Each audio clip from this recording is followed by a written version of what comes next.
Good afternoon, everyone. It's 5 o'clock here in Kingston, Jamaica. Prime Minister, the Most Honorable Andrew Holness, has called a media briefing following a major earthquake felt in Jamaica, 5.6. The Prime Minister has with him members of the Cabinet who are here this afternoon. He'll give the country a briefing on the matter. Prime Minister Holness. Thank you, Naomi. By now, everyone in Jamaica would know that we have experienced probably the most significant earthquake we have experienced in the last 20 years. The earthquake is measured at a magnitude of 5.6.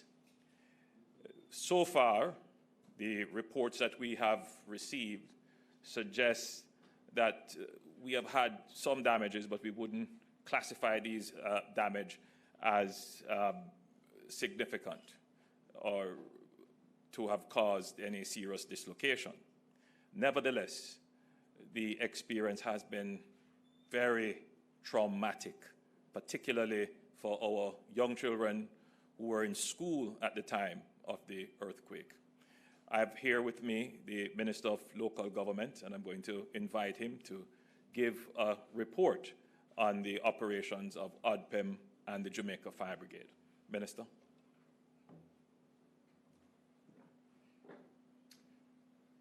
Thank you, Prime Minister. I want to invite the Commissioner of the Jamaica Fire Brigade, Stuart Beckford, and the Acting Director General of the Office of Disaster Preparedness and Management, Mr. Richard Thompson, to join me on the microphone. Just to advise the country that the Office of Disaster Preparedness and Emergency Management activated immediately its response mechanism in relation to the tremor that we experienced earlier in the day. The municipal corporations right around the country have been working along with the National Works Agency and other entities to assess the damage in various sections of the country. Particular interest was placed on our infirmaries, and so far the reports that are coming out of the infirmaries is suggesting that everything is okay. I'm going to invite the Director General to give a more detailed insight as to what took place in terms of the work of the organization in coming out with this information for this press briefing.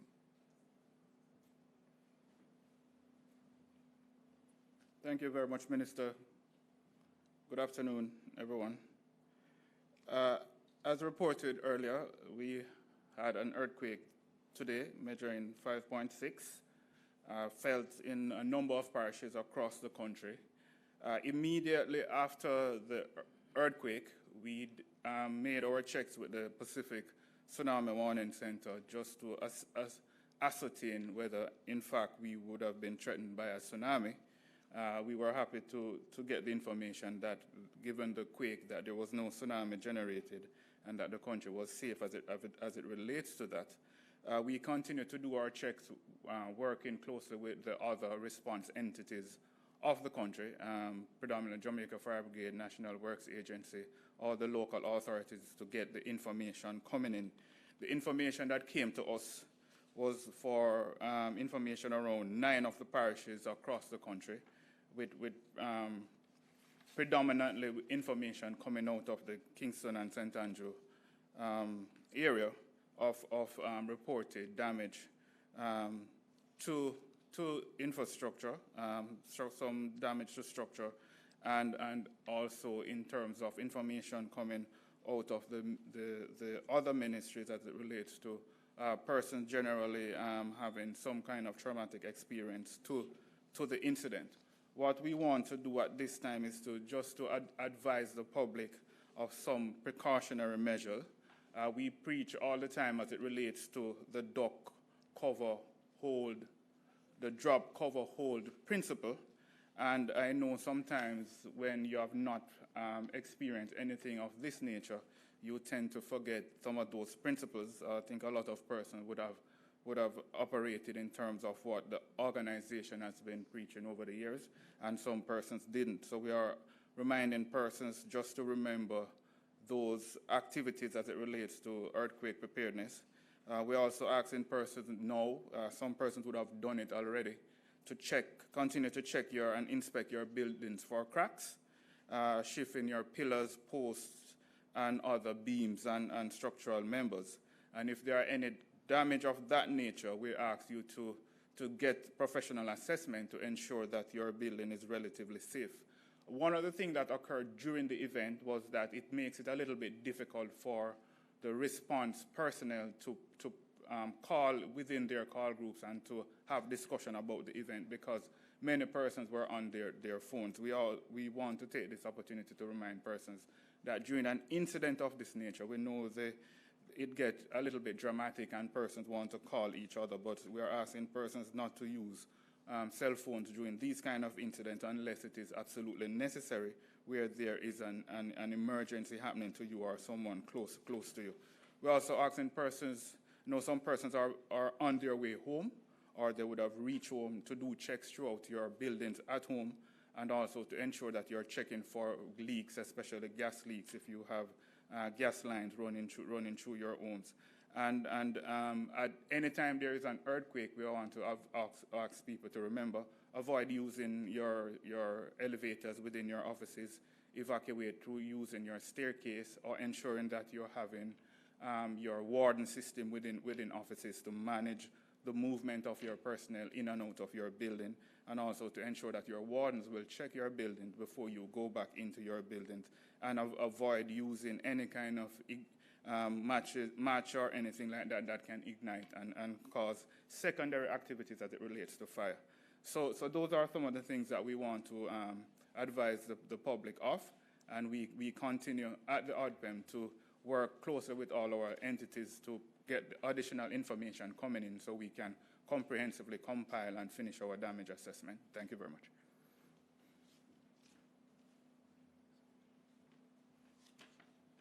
Good afternoon, everybody. So our responses today was mainly to do with assessment of buildings. So we didn't get any calls for any fires relating to the tremor or any reports of injuries, even though we know that there are some reported incidents of injuries. Most of the calls we received would have been predominantly in the KSA metropolitan region. We got a call for Church Street for a collapsed structure. That structure was unoccupied, thankfully. And there was also a collapsed structure in St. Thomas, Rumble in St. Thomas. There were no reported injuries because there was nobody at home at the time. We still have teams of firefighters out in the field making assessment, because like I said, most of what we have been doing since the tremor was felt is to conduct assessment of buildings, whether they are schools, other government institutions, ministries, agencies, and departments. And of course, we'll have some calls from the private sector. And in all of this, we still have Jamaicans who are making prank calls to the fire brigade relating to the earthquake this morning. We would have had reports of buildings collapse on Halfway Tree Road. When we turn up, it was falls, and numerous other calls around the corporate area that turned out to be prank. I want to use this medium to ask members of the public, please desist from the practice of making false calls. What it does is tie up resources that are needed elsewhere, and so it makes our job that much more difficult. So please desist from the practice of making prank calls. We continue to do our reconnaissance across the corporate area, because that is where we have gotten most of the calls. And we'll continue to tally the assessment as they come in. We are working closely with the municipal corporations in terms of making an assessment and making a judgment call as to whether or not persons can reoccupy the building once they would have exited the building.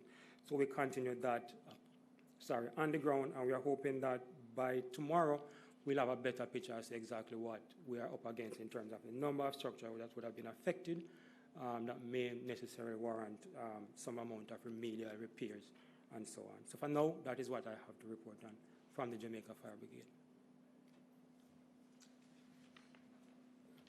Prime Minister, that was a report. A meeting of a National Disaster Response Committee will be convened tomorrow morning for us to look at what took place today and to make plans in going forward.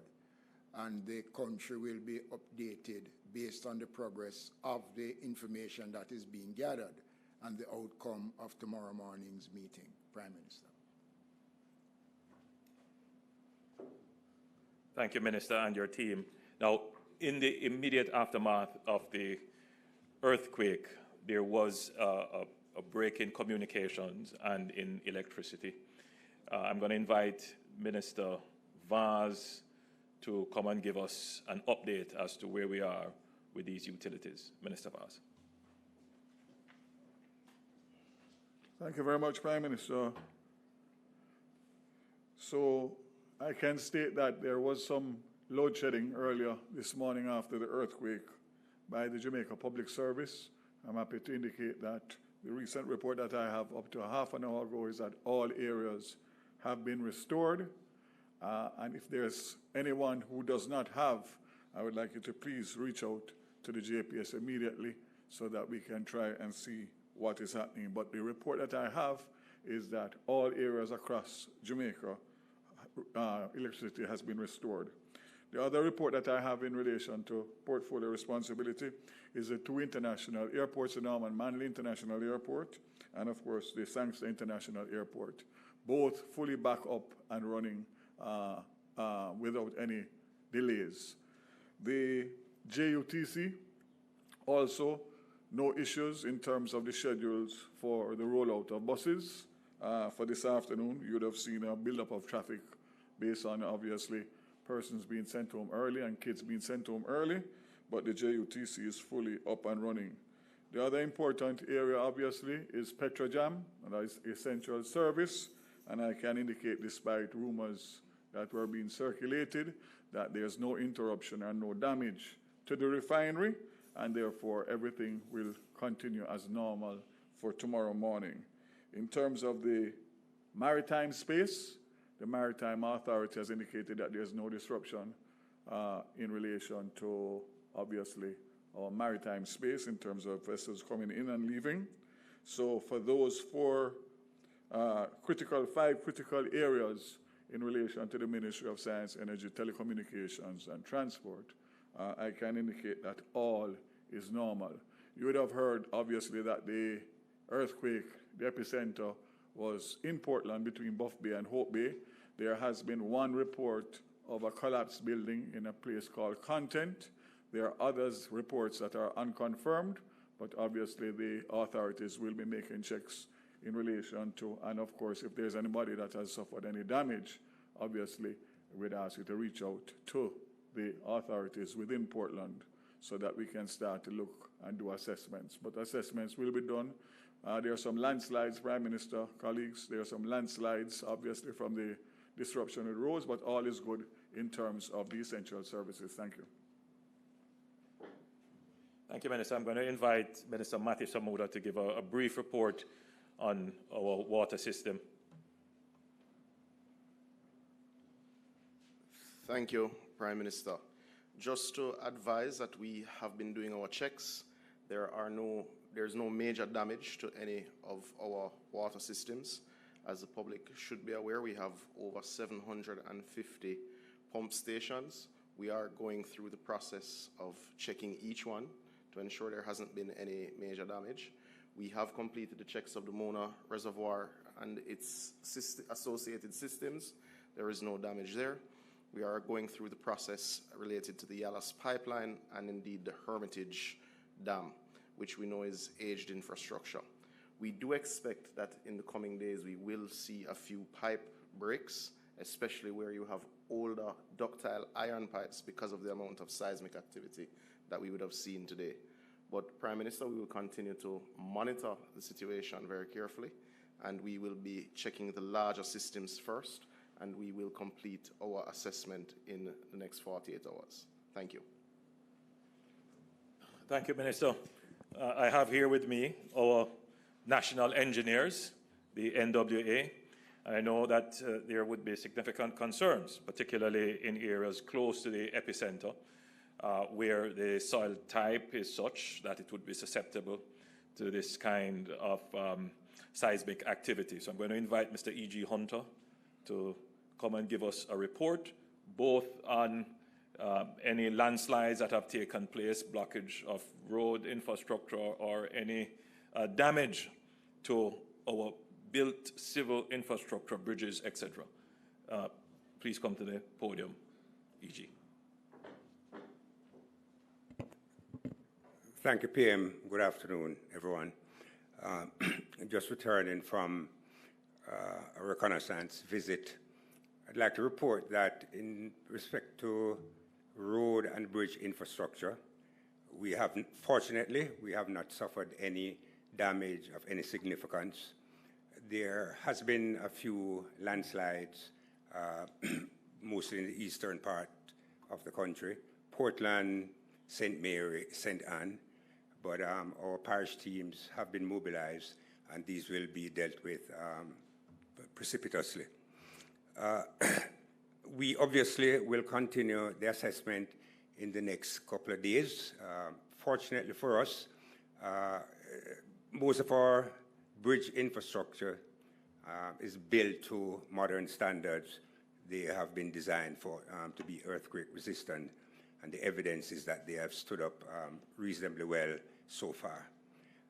In response to a specific request made by the Prime Minister, we also did a rapid assessment of a number of important government buildings, starting with the Office of the Prime Minister. Based on the assessment that we did this morning, we concluded that there was no structural damage to the building, and the buildings were ready for habitation. We also visited the Ministry of Finance at Hero Circle. There is a noticeable separation of two buildings, so the older buildings, Block E and Block F. And based on our initial assessment, we have concluded that the buildings can be occupied, but there is a stairwell which joins the two buildings, and that has separated. So we've recommended, and I've spoken with the administrative head of the Ministry of Finance, we have recommended that that stairwell not be used until remedial work has been carried out. We also inspected the main building, G block. There are a few cracks, but they are not structural in nature, so we do not perceive any issue with that. We also visit the Shalimar complex in Vineyard Town. Unfortunately, one of the buildings there has been sufficiently damaged to the point where I've spoke with the financial secretary, and it's our recommendation that that building not be used until certain structural support has been put in place. Our team will return tomorrow, and in association with representatives from the Ministry of Finance, we will scope the required works which are required to make that particular building habitable.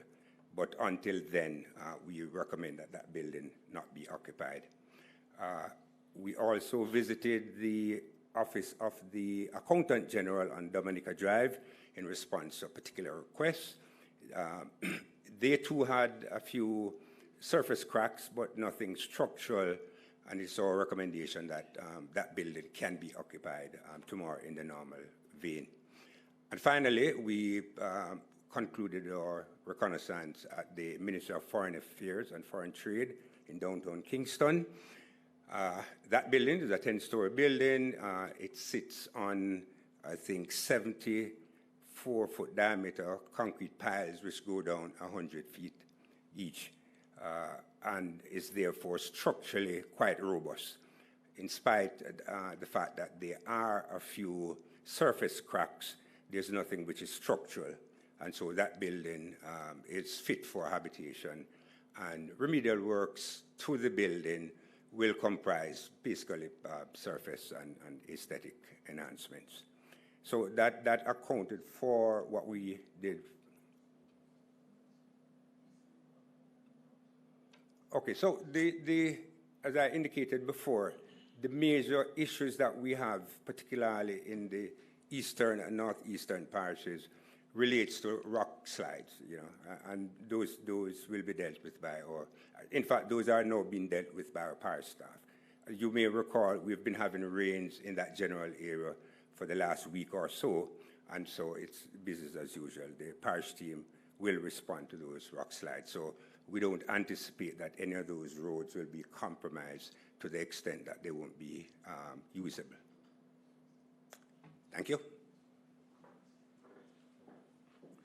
Thank you, EJ. I'm now going to invite Minister Tufton, who will tell us about the human side of the disaster, the trauma that people have been experiencing as a result of this earthquake. Minister Tufton. Thank you very much, Prime Minister, colleague ministers, ladies and gentlemen, members of the Ministry of Health and Wellness. So, Prime Minister, we did a fairly extensive assessment since morning. We were actually on the 7th floor of the Ministry's head office when the quake shook, and it was quite a traumatic experience for us. So I can well imagine the rest of the country or those who experienced it. However, there are two elements of it quickly. The northeastern, western, and southern regional health authorities have not suffered too many damage in terms of their hard infrastructure. The quake was felt, but it wasn't nearly as intense as on this side where we are, which is the Southeast Regional Health Authority. Majority of the facilities, however, having been inspected, remain intact, except for a few. In St. Thomas, no major damage. Operations continue as normal, both at the primary and secondary level. Some facilities have been closed, just out of taking caution and doing some further inspections. In St. Catherine, we had a few incidents. An autoclave fell at Greater Portmore, was damaged. Some structural damage at Waterford Health Centre and Old Harbour Health Centre, which required some assessment. There are minor cracks at Spanish Town Hospital, but operations not affected. There were 14 children seen at the Accident and Emergency Department of the Spanish Town Hospital with episodes of anxiety. They were clinically stable, reassured, and sent home. 2 patients were seen at the Linstead Hospital in relation, of course, to the quake. In Kingston and St. Andrew, 5 primary care facilities noted some structural damage, mostly minor, but a full assessment is to be done. These are Waterford, Harbourview, Bull Bay, Mavis Bank, Stony Hill, and Edna Manley. Some facilities are still without electricity and water, but it's being restored gradually. I think Minister Vaz spoke to that. Public hospitals are operational, all public hospitals with minor damage. Bustamante Hospital for Children, Kingston Public, and Victoria Jubilee, and St. Joseph's. At St. Joseph's, the damage was really the field hospital. We had to relocate the patients from the main building, and the National Chest Hospital, Hope Institute, and Sir John Golding were not affected. The University Hospital of the West Indies had some structural damages. I think you spoke to that. It was primarily the administration building, and they were asked to vacate until a more intense assessment is done. And the private entities, St. Andrew, Nuttall, and Medical Associate, reported no damage. In terms of visits to the Accident and Emergency, Prime Minister and colleagues, Bustamante Hospital, Kingston Public, and the university hospitals have all reported increased visits to their emergency departments, cases involving primarily students and suffering from anxiety. KPH had 1 trauma patient who fell from a tree with a resultant musculoskeletal injury. Bustamante Hospital reported injuries in children from nearby primary schools. At 3 p.m., 21 children were brought in from 6 primary schools. 4 were admitted for observation, 3 with mild head injury, 1 post-seizure is a known epileptic patient. All are clinically stable, and 10 have been discharged so far, while others are awaiting observation period to be completed. Most were anxious and had no physical injuries. So generally speaking, as is the case that we expect with emergencies of this kind, natural disasters. The result is trauma, depression, anxiety, stress, and so we're going to be putting out some advisory from the ministry to identify some of the symptoms of that, which includes difficulty breathing, chest and muscle pains, feeling faint, dazed or lightheaded, stomach aches, feeling of anger, anxiety, and so on. And that can be a challenge in terms of persons going about their normal life. And so we recommend to Jamaicans who may be experiencing those symptoms to, firstly, they can consult their doctor, whether in the private or public space. I must say that the accident and emergency wards are full for the most part, particularly the urban centers, because of other issues. But if you have to, you should. But there are other less intense ways to manage these types of mental wellness or mental health challenges. Talking to a friend or family member, encourage others to remain safe, getting rest, reestablishing a return to routine, and just asking for help if you need that help. Prime Minister, we'll continue to monitor the environment. We have activated the emergency response unit, and that monitoring will continue both at the level of assessing the structural infrastructure, but also the human impact. Thank you. Thank you, Minister. The purpose of this press conference is to reassure our public. Whenever there are disasters, it lends itself to a feeling of uncertainty. And I got a sense today that though the earthquake, compared to earthquakes in other areas, in other countries, did not result in significant damage, it certainly had a psychological impact. And in fact, we know that in the 9 parishes that were affected or felt the earthquake, there was some disruption in our economic and social activity, particularly in Kingston, where our workforce, the majority of our workforce would have been sent home early, out of consideration for everyone's safety and mental well-being. So tomorrow, I want the country to come back to work. But when we come back to work, it is with the knowledge and understanding of what we need to do in order to be prepared. We can't stop these natural events from happening, but we must be resilient. We must be prepared.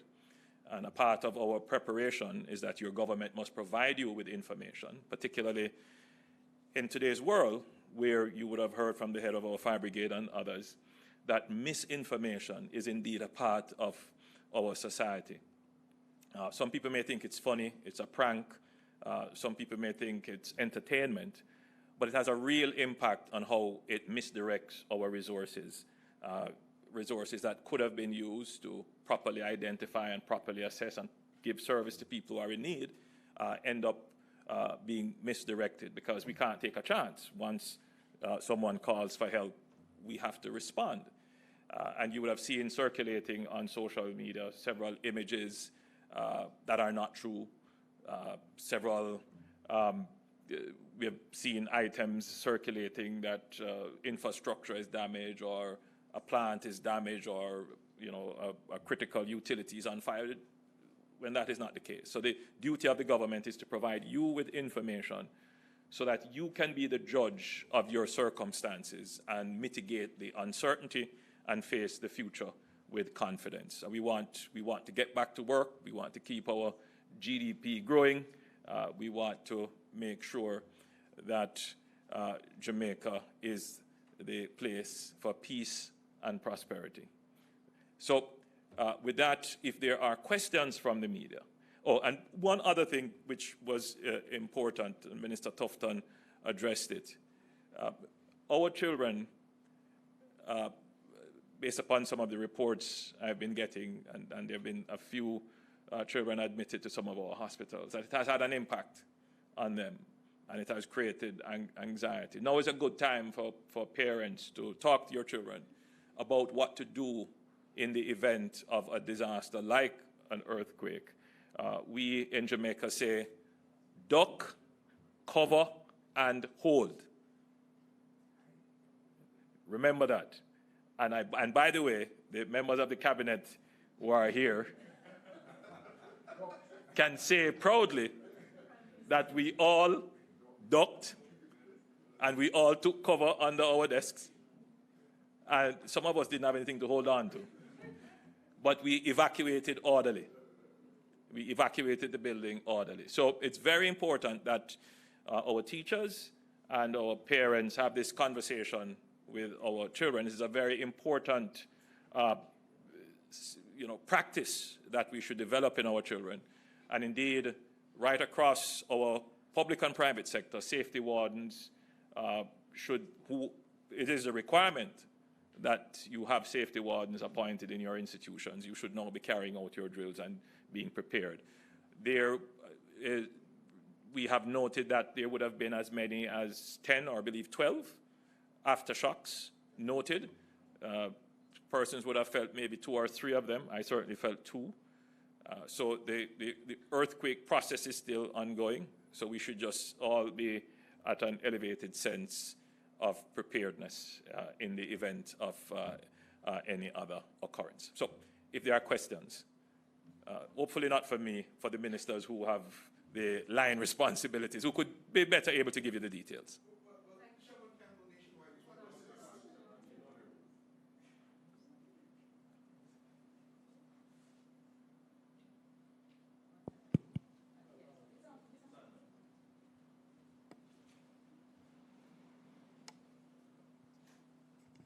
Sorry, Siobhan Campbell, Nationwide News. A quick question to you, Prime Minister. We're thankful that there was no loss of life and no major damage, but I'm curious, it's good to have a situation where we can prepare for even more major events. So my question is, based on what has happened today, this crisis, what is your assessment of the state's ability to respond in these situations? A very good question. I actually meant to address that in my opening comments, but I think it displayed itself. Jamaica has a very well-developed disaster response mechanism. You would have seen it in action during COVID. You would have seen it in action earlier within the term where we've been threatened by hurricanes. It is very comprehensive. It takes care of the political directorate of the country. Then it goes down to the executive, to the public sector bureaucracy, and to our partnership with private sector and civil society. So it's very inclusive. So there is a disaster response committee that works and is provided with legislative authority. Minister, we had a discussion as to whether or not we would activate that. I suspect Minister may bring that together for the purpose of information. Generally, our disaster response entities know what to do. So this would include the Jamaica Fire Brigade, the JCF, the JDF.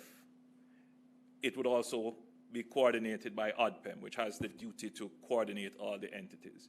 But the NWA, the NWC, all the utilities, they all know what to do. So there is an established protocol, which is why we're keeping this press conference to say to Jamaicans, you can have confidence in tomorrow, in the future, that the government is prepared and we are able to respond. If the situation were worse, my own belief is that we would still be able to respond. Yes, we would be stretched because I'm not here saying that we are well-resourced and we have all the necessary equipment to be able to respond.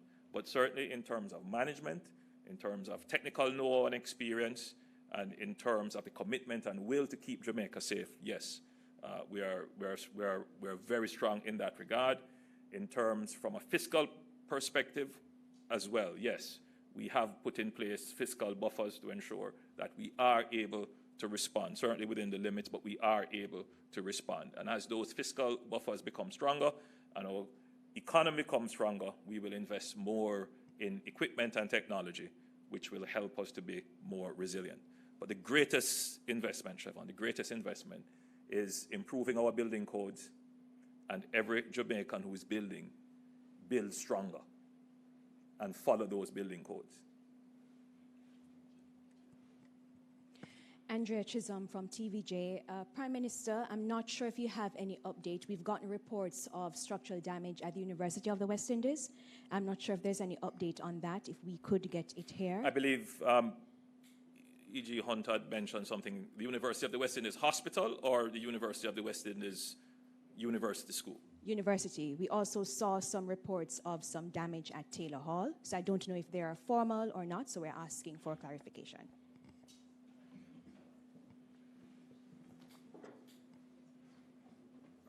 Okay, as I indicated previously, we at the NAA did a rapid assessment of specific institutions that made requests of us, and that included the Office of the Prime Minister, the Accountant General's Office, 2 locations for the Ministry of Finance, as well as the Ministry of Foreign Affairs. That's what we did this morning, in addition to our normal portfolio of roads and bridges. I did get late this afternoon a request from the real estate board and a query PM that the Seabed Authority, they are requesting an examination of their facility so as to inform them if they can reoccupy the building tomorrow. So I just got that from the Permanent Secretary in the Ministry of Foreign Affairs. So we will treat with that so soon as we leave here. We have not gone to the University Hospital of the West Indies, nor the UWI campus itself. As I indicated before, we responded to specific requests today. Understandably, quite a few government offices and institutions have requested our services. I did have a conversation this morning with Minister Mackenzie and the CEO for KCMC in terms of the capability of their engineering department to work with us so that we can together carry out these rapid assessments. The rapid assessment is what you do initially, and then that will lead to more in-depth analysis as time goes by. So we will look at those. Just to give you some assurance, so during an earthquake, structures will exhibit damage, but not all damage is structural.